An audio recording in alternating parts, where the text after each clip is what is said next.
اس کے پیٹ میں اتنا سارا کھانا جاتا کہاں ہے؟ اس نے کہا جب یہ اس طرح کی حرکتیں کرتا تھا تو میری امی اسے پیر فقیر کے پاس لے کر گئی تھیں۔ یہ ہمیشہ سے زیادہ کھانا کھاتا تھا۔ انہوں نے کہا یہ اکیلا نہیں ہے، اس کے ساتھ 2-3 جنات ہیں، وہ بھی کھانا کھاتے ہیں، اسی لیے یہ اتنا سارا کھانا کھا جاتا ہے۔ میں یہ بات سن کر ڈر گئی تو میرا شوہر ہنسنے لگا۔ میں نے کہا آپ مجھے ڈرانے کے لیے یہ سب کچھ کر رہے ہیں نا؟ اس نے کہا نہیں، تمہیں ڈرانے کے لیے نہیں کر رہا ہوں، تمہیں ڈرتا ہوا دیکھ کر ہنس رہا ہوں۔ لیکن انہوں نے یہی بات کی تھی اور ہمیں بھی ایسے ہی لگتا ہے، ورنہ دن کی 15 روٹیاں ایک عام انسان کیسے کھا سکتا ہے؟ دیکھو وہ جتنا دبلا پتلا ہے، اگر اتنا ہی کھاتا ہوتا تو پھر اس پر وزن کیوں نہ چڑھتا؟ میں نے کہا اگر آپ کی بات سچ بھی ہے تو آپ کو مجھے بتانے کی کیا ضرورت تھی؟ میں نے اس کے ساتھ اکیلے رہنا ہوتا ہے۔ میرے شوہر نے مجھے کہا اگر وہ روز ذرا سی بھی کوئی عجیب حرکت کرے تو میں اسے فوراً فون کر دوں۔ اس نے مجھے اپنے نمبر کے علاوہ ایک اور نمبر بھی دیا تھا کہ اگر میں کال نہ اٹھاؤں تو اس نمبر پر کرنا۔ یہ اس جگہ کا نمبر تھا جہاں وہ کام کیا کرتا تھا اور نمبر ہمیشہ آن رہتا تھا۔ میں نے یہ بات اپنی ماں کو نہیں بتائی، ورنہ میری ماں نے کہنا تھا کہ تمہیں شوق تھا ایسے گھر میں شادی کرنے کا، اب مزے کرو۔ میرا شوہر بہت اچھا تھا، خوبصورت تھا۔ میں نے اسے ابھی تک نہیں بتایا تھا کہ میں اس سے محبت کرتی تھی۔ میں نے بڑی مشکل سے اسے حاصل کیا۔ میں صحیح وقت کا انتظار کر رہی تھی۔ میں اسے بتانا چاہتی تھی۔ مجھے لگتا تھا کہ میں اسے یہ بات بتاؤں گی تو وہ بہت زیادہ خوش ہو جائے گا۔ ویسے دیکھا جائے تو ہم لوگ اسی طرح رہ رہے تھے جیسے ایک نیا شادی شدہ جوڑا رہتا ہے۔ سب کچھ بالکل ٹھیک تھا، ہمیں ایک دوسرے کی ہر بات اچھی لگ رہی تھی۔ ایسی کوئی بات نہیں تھی جو بری لگ رہی ہو یا جس پر غصہ آ رہا ہو۔ ہم ایک دوسرے کے سامنے نخرے بھی کر رہے تھے۔ میں بھی فرمائشیں کرتی، وہ فوراً پوری کر دیتا۔ میری ماں کہتی ہے کہ شادی کے کچھ ہفتوں تک ایک مرد کی عقل اور گدھے کی عقل ایک برابر ہوتی ہے۔ مجھے بھی ایسا ہی کچھ لگ رہا تھا۔ جو بھی کہتی تھی میرا شوہر مان لیتا۔ میں اپنے شوہر کو گدھا نہیں کہہ رہی، لیکن وہ بہت اچھا انسان تھا۔ ہمارے دن اچھے گزر رہے تھے۔ میری ماں نے تو یہ بھی کہا کہ یہ دن ہوتے ہی ہیں، اس کے بعد مرد بدل جاتا ہے۔ لیکن میں نہیں چاہتی تھی کہ ایسا ہو، کیونکہ میں اس سے محبت بھی کرتی تھی۔ وہ صرف میرا شوہر ہی نہیں، میری محبت بھی تھا۔ میں چاہتی تھی کہ وہ ہمیشہ اسی طرح میری تعریف کریں، میرے آگے پیچھے پھرتا رہے، اس کی محبت میں کبھی کمی نہ آئے۔ لیکن وقت کے ساتھ ساتھ ایسا ہونے لگا۔ کہتے ہیں جہاں محبت زیادہ ہوتی ہے وہاں لڑائی جھگڑے بھی ہوتے ہیں، چھوٹی چھوٹی باتوں پر۔ شروع میں تو ایسا نہیں ہوا، لیکن اس کے بعد کسی نہ کسی بات پر لڑائی جھگڑا ہو جاتا۔ ایک دن ایسا ہوا کہ میرا شوہر دیر سے گھر آیا۔ اس بات پر میں نے اس کے ساتھ جھگڑا کر لیا۔ میں نے کہا جب پتہ ہے کہ میں اکیلی ہوتی ہوں۔ اس نے کہا کہ اگر تمہیں کوئی مسئلہ تھا تو مجھے فون کر لیتی۔ میں نے کہا ایسا کوئی مسئلہ نہیں تھا، لیکن مجھے آپ کی یاد آ رہی تھی۔ اس نے کہا یاد آنا کوئی مسئلہ نہیں، اپنی یاد کے لیے تو مجھے فون نہیں کر سکتی تھی؟ میں جہاں پر کام کرتا ہوں وہ لوگ بڑے سخت ہیں، میرا کام بھی مشکل ہے، کمپیوٹر چھوڑ نہیں سکتا۔ میرا کام کمپیوٹر کا ہے، مجھے لگاتار انگلیاں چٹکانے کے ہی پیسے ملتے ہیں۔ بس یہاں سے بات شروع ہوئی۔ میں نے کہا اچھا اب مجھ پر یہ فضول خرچی کا الزام لگا رہے ہیں آپ؟ اس نے کہہ دیا کہ جب تم آئی ہو خرچے ہو رہے ہیں۔ دراصل خرچے اس لیے ہو رہے ہیں کیونکہ اب گھر پہ کھانا پکتا ہے۔ ایک کھانے کو پکانے کے لیے نہ جانے کتنے لوازمات لگتے تھے۔ پہلے ایسا نہیں ہوتا تھا۔ پہلے یہ لوگ بازار سے سالن لے آتے تھے، پکا پکایا سالن۔ اگر آپ سستی دکان سے لیں تو آپ کو گھر پر پکانے سے سستا ہی مل جاتا ہے۔ پھر اس کو 2 دن کھا لیتے کیونکہ 2 بندے تھے، اب بندے بھی 3 تھے، گھر میں چیزیں پک رہی تھیں، گھی کا خرچہ، تیل کا خرچہ، گیس، سبزیاں، مسالے۔ ایک ہانڈی کو بنانے کے لیے کتنے سارے لوازمات چاہیے ہوتے ہیں، یہ تو سبھی کو پتہ ہے، اس لیے خرچہ تھا۔ میرا شوہر خرچوں کا بھی میرے ساتھ منسوب کر رہا تھا۔ مجھے غصہ آ گیا۔ ابھی ہماری شادی کو 10-15 دن ہی تو ہوئے تھے، ابھی سے یہ ہماری پہلی لڑائی ہو گئی۔ ایک رات میری آنکھ کھلی تو عجیب سا منظر تھا۔ میں نے دیکھا میرا شوہر میرے بستر پر موجود نہیں تھا۔ میں نے کہا پتہ نہیں کہاں چلا گیا، باتھ روم میں بھی نہیں تھا۔ میں اٹھ کر باہر جانے لگی تو وہ کمرے میں آ رہا تھا۔ میں نے کہا آپ کہاں چلے گئے تھے، کہاں سے آ رہے تھے؟ اس نے بتایا نہیں، پر اس کے ہاتھ میں فون تھا۔ میں سمجھی کہ شاید یہ کسی سے باتیں کر رہا تھا اور میں نہ سن لوں، اس لیے باہر چلا گیا۔ ضرور کسی لڑکی کا مسئلہ ہوگا جس سے ہم محبت کرتے ہیں، اس کے بارے میں بہت وہمی ہوتے ہیں، اور میں تو ضرورت سے زیادہ ہی وہمی تھی۔ میں نے کہا کس کا فون تھا؟ کہنے لگا تمہیں کیا، کس نے کہا کہ فون تھا؟ میں نے کہا پھر فون لے کر کیوں؟ اس نے مجھے نہیں بتایا۔ میں نے خود سے ہی باتیں سوچنا شروع کر دیں اور پھر اس نے مجھے بتا ہی دیا۔ اس نے کہا ساحل کے ذریعے خراب ہو گئی تھی، اس کے پاس چلا گیا تھا، فوراً اس لیے لے گیا کیونکہ ان ڈاکٹر کو فون کرنا پڑ جائے۔ ساحل ہی میرے دیور کا نام تھا۔ میں نے کہا اچھا۔ میں نے کہا کیا ہوا تھا؟ اس نے مجھے زیادہ نہیں بتایا، لیکن جب میں صبح اٹھی تو باہر ابھی 2-4 چیزیں ٹوٹی پڑی ہوئی تھیں۔ اس کا مطلب شاید اس کو کوئی دورہ وغیرہ بھی پڑتا تھا۔ میں حیران تھی، اس کو دورہ بھی پڑتا تھا؟ یہ تو بڑی خطرناک بات تھی۔ خاندان میں تو ہم نے یہی سنا تھا، بس اسے لاڈلا بنا کر رکھا ہوا ہے، اس لیے وہ ایسا ہو گیا ہے۔ لیکن یہاں تو معاملہ تھوڑا سنجیدہ ہی تھا۔ میرے شوہر نے کہا دراصل پہلے ہی رات کو اس کے ساتھ سویا کرتا تھا، اب میں اس کے ساتھ نہیں سو رہا، اس لیے اس کی طبیعت زیادہ خراب ہو رہی ہے۔ میں دل میں سوچنے لگی اب تو یہ برداشت ہی کرنا پڑے گا، کیونکہ ظاہر ہے میرا شوہر اس کے ساتھ تھوڑی جا کر سوئے گا۔ اس نے کہا اس کی دوائیاں لانی پڑیں گی، یہ دوائیوں کے بغیر ٹھیک ہو گیا تھا، لیکن اب اسے پھر سے دوائیوں پر لگانا پڑے گا۔ میں نے کہا کیا دوائیاں اثر کرتی ہیں؟ اس نے کہا ہاں، دوائیاں بہت اچھا اثر کرتی ہیں۔ میں نے کہا ایک چیز کا مطلب پاگلوں کو اگر دوائیاں دی جائیں تو وہ ٹھیک ہو جاتے ہیں۔ اس نے کہا کہ پوری طرح ٹھیک کام نہیں ہے، تھوڑی دیر کے لیے ٹھیک ہو جاتا ہے، لیکن ہمارے معاشرے میں اس چیز کی اویئرنیس ہی نہیں ہے۔ یہاں پر بس جو پاگل ہوتا ہے اسے پاگل بناتے ہیں، مزید پاگل کر دیتے ہیں، یہاں تک کہ اسے رسی سے باندھنے تک کی نوبت آ جاتی ہے۔ اگر وقت پر دوائیاں دیں، خیال کریں، پیار کریں تو اس کی حالت پوری طرح ٹھیک بھی نہیں ہوتی تو تھوڑی بہت بہتر ہو سکتی ہے۔ میں نے کہا سب پڑھے لکھے نہیں ہوتے۔ اس نے کہا نہیں، کچھ پڑھے لکھے لوگ بھی ان چیزوں کو نہیں مانتے۔ کسی کی اگر چھوٹی سی بھی دماغی بیماری ہو تو اسے پاگل ہی کہتے ہیں، جبکہ میں اسے جس ڈاکٹر کے پاس لے جاتا ہوں وہ کہتی ہے ہماری نفسیات میں تو پاگل کا لفظ بھی استعمال نہیں ہوتا، ہم تو اپنے مریض کو مریض بھی نہیں کہتے، پیشنٹ بھی نہیں کہتے، ہم کہتے ہیں یہ ہمارا کلائنٹ ہے۔ یہ باتیں سن کر میں بڑی حیران ہو رہی تھی۔ پھر میں نے سوچ لیا کہ میں ایک دن اپنے شوہر کو یہ بتا دوں گی کہ میں اس سے محبت کرتی ہوں۔ میں اسے اظہار محبت کرنے والی تھی۔ کسی عاشق کے لیے ساری محبت کرنا بڑی بات ہوتی ہے۔ میں نے کمرے کا ماحول بنایا، موم بتیاں لگائیں، اچھے کپڑے پہنے، لال رنگ کے کپڑے، اس کے ساتھ لوازمات پہنے، میک اپ کیا۔ میں نے کہا آج میں اپنے شوہر کو یہ بات بتاؤں گی، لیکن آج کا دن شاید اچھا نہیں گزرا، وہ بہت تھکا ہوا تھا۔ گھر میں داخل ہوا تو اس کی شکل دیکھ کر ہی مجھے اندازہ ہو گیا کہ یہ کچھ پریشان ہے، لیکن پھر بھی میں نے آج جو پلان کیا ہوا تھا وہ پورا ہی کرنا تھا۔ میں نے کہا کہ منہ ہاتھ دھو کر آ جائیں۔ اس نے کہا مجھے بہت بھوک لگی ہے۔ میں نے اس کی پسند کا کھانا بھی بنایا ہوا تھا۔ میں نے کہا کھانا بھی کھلا دوں گی، پہلے مجھے آپ سے ضروری بات کرنی ہے۔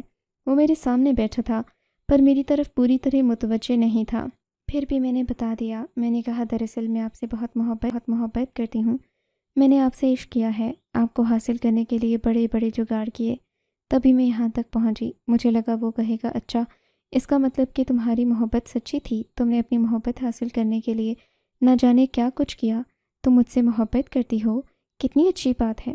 لیکن اس نے جب رد عمل دیا تو میں بالکل حیران رہ گئی۔ اس نے کہا اچھا، یعنی اس نے صرف یہ لفظ بولا کہ اچھا۔ میں حیران رہ گئی۔ میں نے کہا آپ کو اس بات کی کوئی خوشی نہیں کہ آپ کی بیوی آپ سے محبت کرتی ہے؟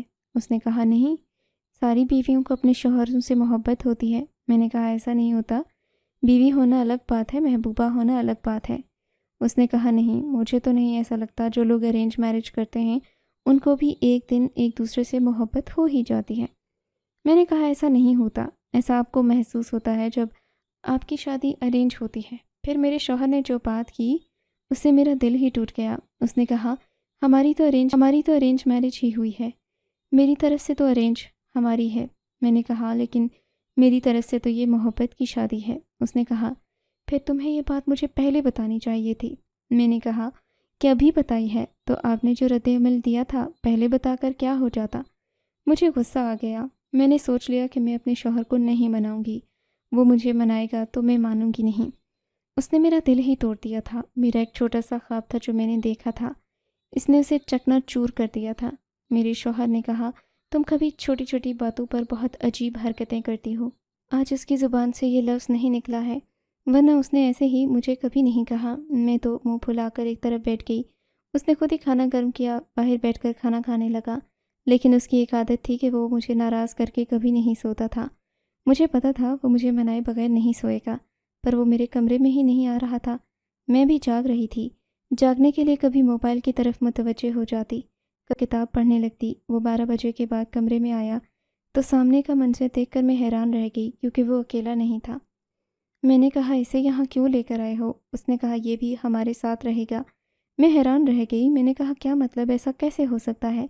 کیونکہ اب اپنے بھائی ساحل کو وہ اندر لے آیا تھا جو کہ پاگل تھا۔ اس نے کہا دیکھو ہماری شادی کا 1 مہینہ ہونے والا ہے، اس بیچارے نے بڑی مشکل سے یہ مہینہ گزارا ہے، اسے میرے ساتھ سونے کی عادت ہے، اب اس کے لیے بڑی مشکل ہو رہی ہے، یہ کچھ دن ہمارے ساتھ سوئے گا تاکہ اس کی طبیعت تھوڑی سیٹ ہو جائے، پھر اس کے بعد میں کوئی اور سسٹم کر لوں گا۔ میں اسے اکیلے اس کمرے میں نہیں چھوڑ سکتا، اگر یہ اکیلا رہا تو خود کو مارنے کی کوشش کر سکتا ہے۔ میں نے کہا یہ کام آپ نے پہلے نہیں کیا، آج آپ میرے پر غصہ نکال رہے ہیں۔ میرے شوہر نے کہا تمہیں کیا لگتا ہے میری زندگی میں صرف تم ہو، بس تمہارے ارد گرد میری زندگی گھومتی ہے، ہر بات تمہارے سے ریلیٹڈ ہوگی۔ میں اپنے بھائی کے لیے کچھ نہیں سوچ سکتا، میں اپنے بھائی کے لیے پریشان ہوں، تو مجھے مزید پریشان نہیں کرو، میرا دماغ نہیں خراب کرو، زیادہ بک بک کرنے کی ضرورت نہیں، یہ بس ہمارے ساتھ سوئے گا۔ میرے تو سر سے شروع ہوئی اور پیروں پر آ کر بات ختم ہوئی۔ آج میرے شوہر کے منہ میں میرے سے بھی زیادہ لمبی زبان آ رہی تھی۔ میں بھی خاموش ہو گئی۔ میں نے کہا ٹھیک ہے، میرے شوہر کو مجھ پر غصہ تھا یا نہیں، لیکن اس نے کہا وہ کر دکھایا، ہمارا دیور ہمارے ساتھ سونے لگا۔ میں حیران تھی یہ سب کیا ہو رہا ہے، وہ تو اپنی بیماری میں تھا، اسے ان باتوں کا پتہ نہیں تھا کہ اس کا ہمارے کمرے میں کوئی کام نہیں۔ میری ایک سہیلی تھی جو بتاتی تھی جب سے میری شادی ہوئی ہے 2 سال ہونے والے ہیں، میرے دیور اور میرے سسر آج تک میرے کمرے میں نہیں آئے۔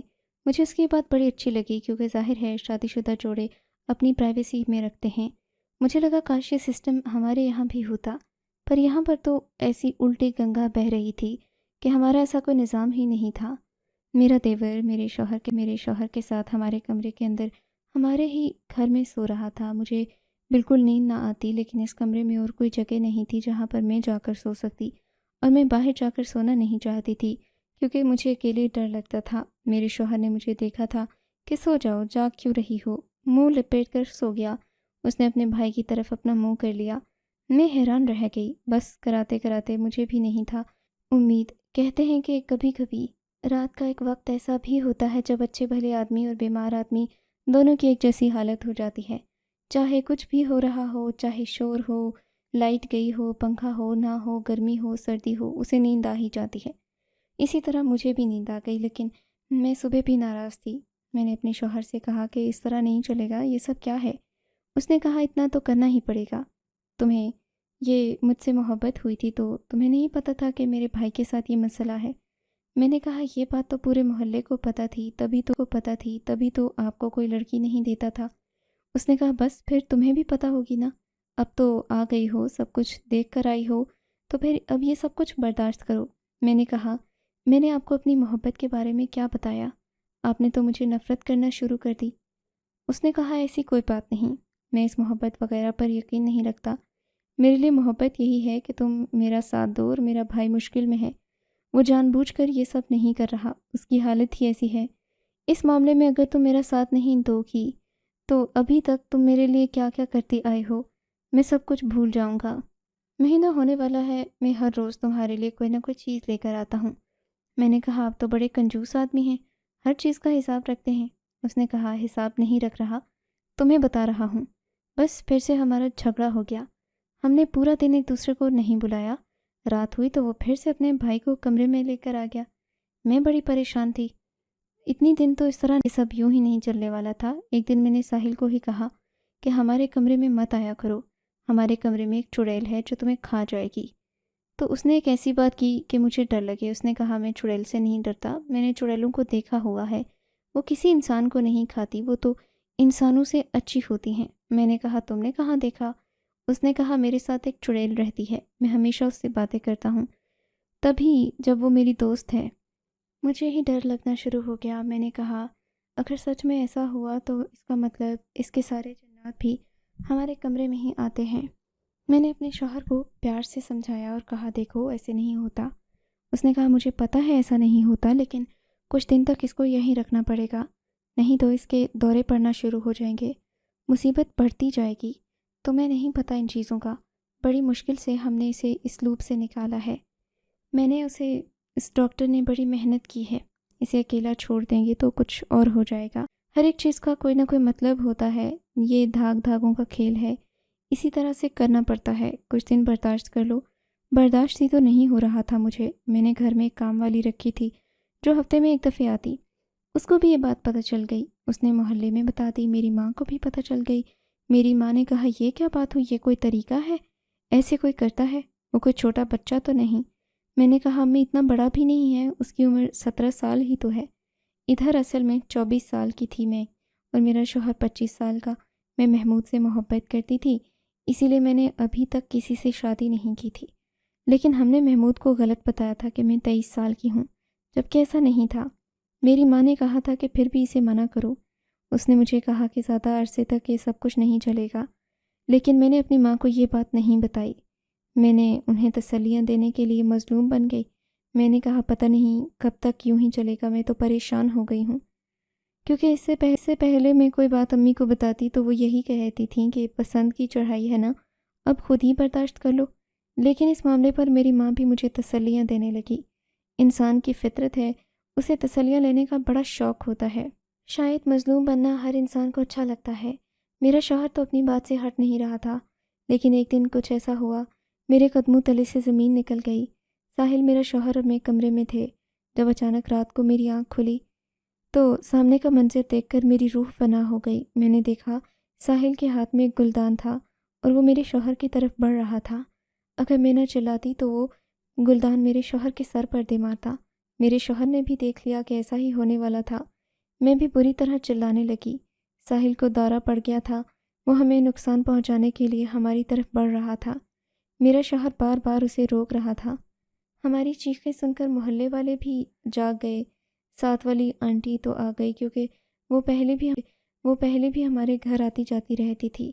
اچھا بھلا تماشا بن گیا۔ اگلے دن ڈاکٹر کے پاس لے گئے تو ڈاکٹر نے کہا اسے کچھ دن ہسپتال میں رکھنا ہوگا، اس کی طبیعت زیادہ خراب ہے۔ میرا شوہر بڑا پریشان تھا، اب تو مجھے بھی افسوس ہو رہا تھا۔ اس کا چھوٹا بھائی تھا، اس نے مرنے سے پہلے اپنے ماں باپ سے وعدہ کیا تھا کہ وہ اس کا ہمیشہ خیال رکھے گا۔